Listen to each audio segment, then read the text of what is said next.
If you were standing in St. Louis on the morning of April 30th, 1904, you would have been looking at a miracle.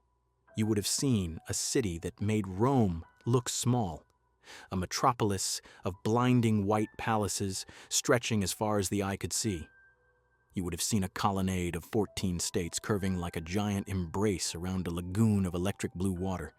You would have seen waterfalls cascading from the sky and statues of winged victories perched hundreds of feet in the air. To the 20 million people who walked through those gates, this place didn't just look real, it felt eternal.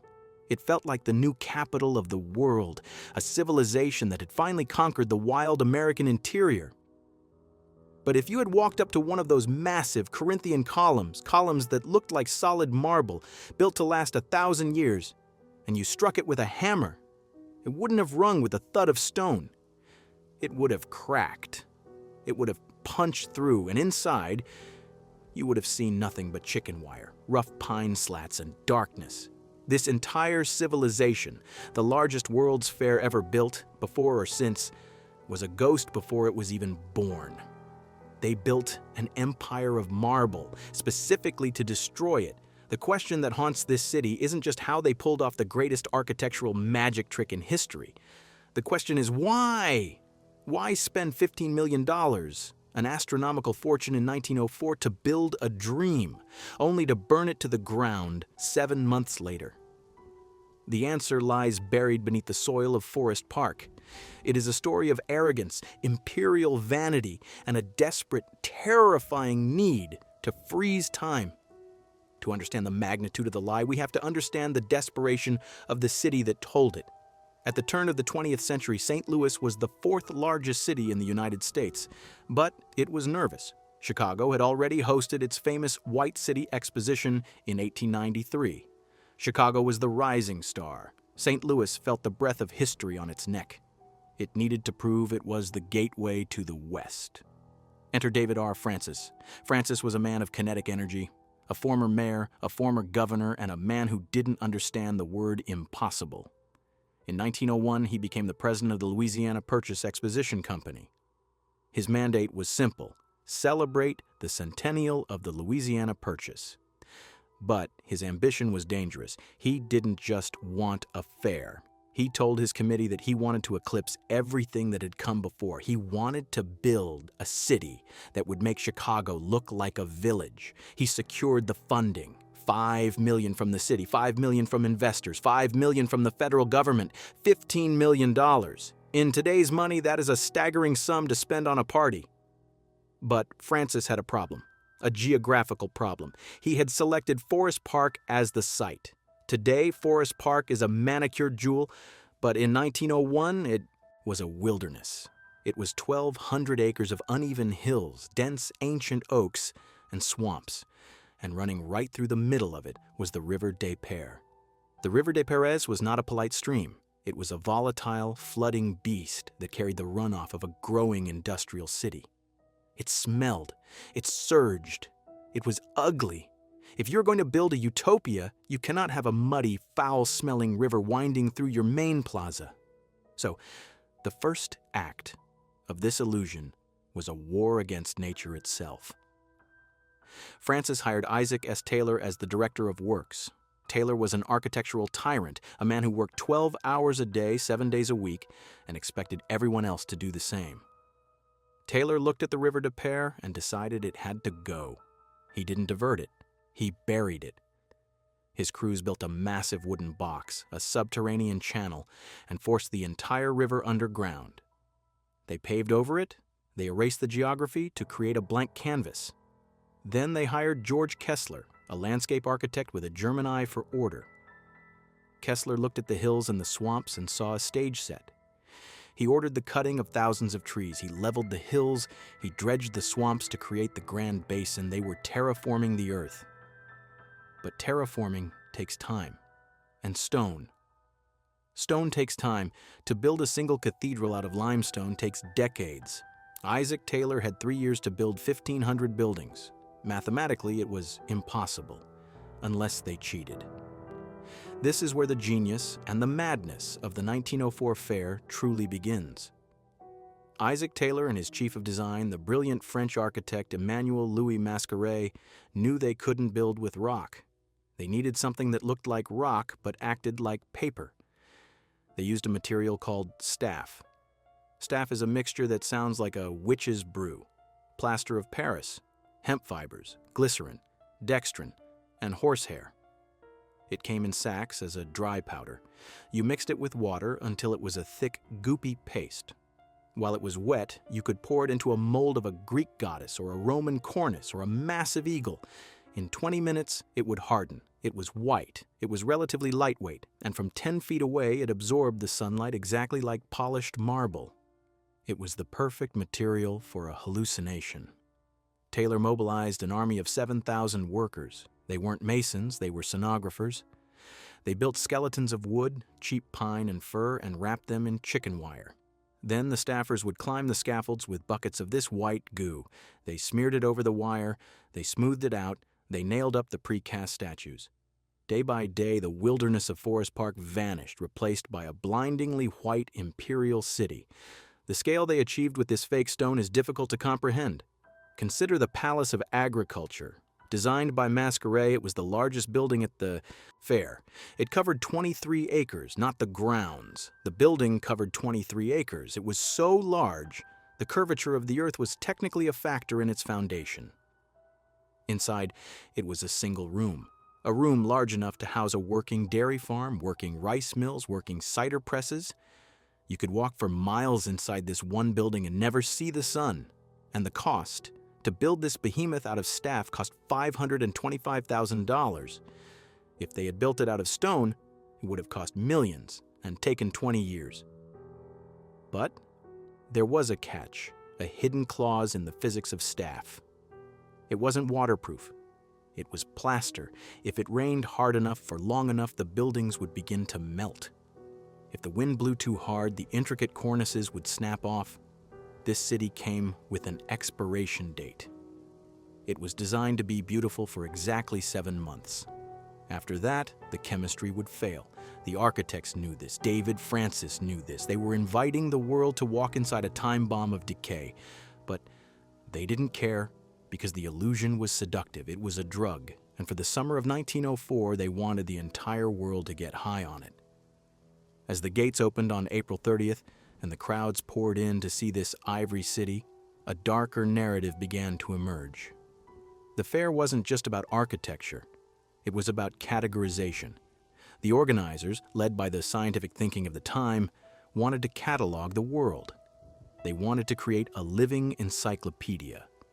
And in 1904, that meant organizing humanity into a hierarchy. At the top of the hill, in the Palace of Fine Arts, you had the white American and European civilization, high art, classical music, engineering. At the bottom of the hill, you had the others. This brings us to the most notorious and heartbreaking chapter of the St. Louis illusion, the Philippine Village. The United States had just finished a brutal war to acquire the Philippines. The American public was curious about their new colonial subjects. They wanted to see who they had conquered. So the government shipped 1,200 Filipino people to St. Louis. They were housed on a 47-acre tract of land. But this wasn't a hotel. It was a human zoo. The organizers, including the anthropologist Albert Jenks, set out to display these people as primitive. They wanted to create a visual justification for American rule. If they could show the world that these people were savages, then the American occupation was a benevolent act of civilization. They focused on the Igorot people. The Igorot were mountain dwellers. The fair organizers marketed them as the most uncivilized tribe, and they sensationalized one specific aspect of their culture to a grotesque degree: dog eating. While dog meat was occasionally consumed in Igorot rituals, it was not a daily meal. But the fair organizers realized that it shocked the white visitors. It drew crowds, so they pressured the Igorot men to butcher and cook dogs every single day. They turned a ritual into a sideshow. 25 cents. That's what it cost to watch a human being eat. But the tragedy of the Philippine Village wasn't just the humiliation. It was the cold. St. Louis in the spring and late autumn is not the tropics. It is damp, bone-chilling and prone to sudden freezes. The Filipino performers were living in traditional nipa huts, structures designed for ventilation in the heat, not insulation against the frost. They had no heavy coats. They were performing semi-nude because that's what the primitive narrative demanded. Sickness began to spread. Pneumonia, tuberculosis. 17 of them died. One of them was a woman named Mora. Another was a man whose name was barely recorded. They died thousands of miles from home, coughing in the damp air of a fake city. They were buried in St. Louis, some in unmarked graves. But even in this machinery of exploitation, there were moments where the human spirit refused to be categorized. Take the story of Antero Cabrera. He was a 12-year-old Igorot boy. By all accounts, Antero figured out the game. He realized that the white visitors were obsessed with him. He learned English rapidly. He didn't just perform, he engaged. He used the fair as a stepping stone. Years later, Antero would travel the world. He would return to the Philippines not as a conquered savage, but as a man of status and wealth. He leveraged the very system designed to exploit him. But for most, the fair was a prison without bars, a place where they were forced to act out a fantasy of savagery to make the marble palaces up the hill look even more civilized.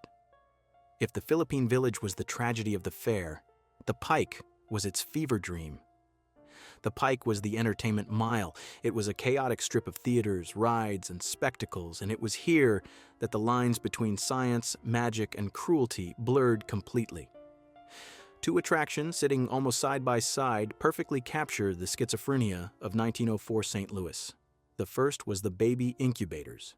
In 1904, premature babies were often considered weaklings by the medical establishment. Hospitals didn't have the resources or the desire to save them. The technology, the incubator, existed, but it was considered experimental. So, where did these babies go? They went to the circus. A promoter named Edward M. Bayless set up a glazed pavilion on the pike. He gathered premature infants from desperate parents around the region. He placed them in glass boxes kept at a constant temperature, and he charged admission. Fair-goers would buy popcorn, watch the fire eaters, and then walk in to stare at a 2-pound human being fighting for its life. The premise is horrific to modern ears, but the execution was worse. Bayless was a businessman, not a doctor. He hired a physician named Joseph Hardy, who had zero experience with neonatology. They prioritized ticket sales over hygiene. In the sweltering August heat, the incubator pavilion became a breeding ground for bacteria. An epidemic of diarrhea swept through the glass boxes. The attraction began to turn into a morgue. The Humane Society stepped in. The fair organizers, terrified of bad press, fired the original management and brought in Dr. John Zahorsky. Zahorsky was a serious pediatrician. He walked into the exhibit and was horrified. He immediately implemented hospital-grade sanitation. He restricted the crowds, he changed the feeding protocols, he stopped the dying. But the psychological damage was complex. Zahorsky, having seen the spectacle, became convinced that incubators were dangerous, not because of the technology, but because of the hospitalism and the crowds. For years after the fair, he argued that premature babies were safer at home with their mothers than in institutions. The fair had saved some of those babies, yes, but it had turned medical science into a freak show. And then, just down the road, you had the horse. Beautiful Jim Key. In a world where humans were putting other humans in zoos and babies in glass boxes for profit, the most humane person on the pike was a horse. Jim Key was an Arabian Hambletonian stallion. He was owned and trained by Dr. William P. Key. William Key was a former slave, a self-taught veterinarian. In an era where breaking a horse meant using a whip and a spur, William Key never struck Jim.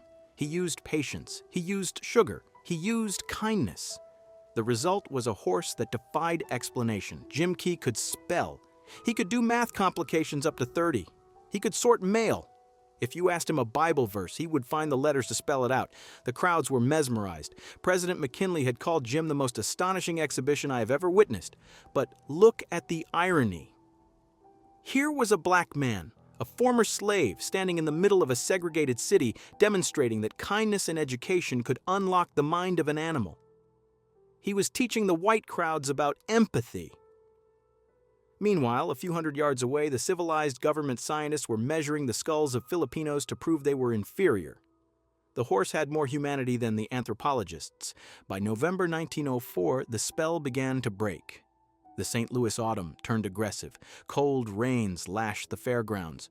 The staff began to show its true nature. Gray streaks appeared on the white columns. Chunks of plaster softened and fell into the mud. The grand facades, which had looked so solid in July, now looked like what they were: wet paper mache. The fair had been a roaring success, nearly 20 million visitors. It had introduced the world to the ice cream cone, the X-ray machine, and the wireless telephone. It had hosted the Olympic Games. It had put St. Louis at the center of the map, but the contract for the use of Forest Park contained a clause that David Francis had agreed to 3 years prior. The park had to be returned to its natural state. This brings us to the great question of the fair. Why destroy it? Why not keep the palaces? Why not reinforce them, patch the plaster with concrete, and keep this magic city forever? Because you can't turn a stage set into a home. The buildings were rotting from the inside out. The wood was untreated. The roofs were leaking. To save the fair would have cost more than building it. But there was a deeper reason. The fair was a moment. It was a specific, fleeting assertion of American power.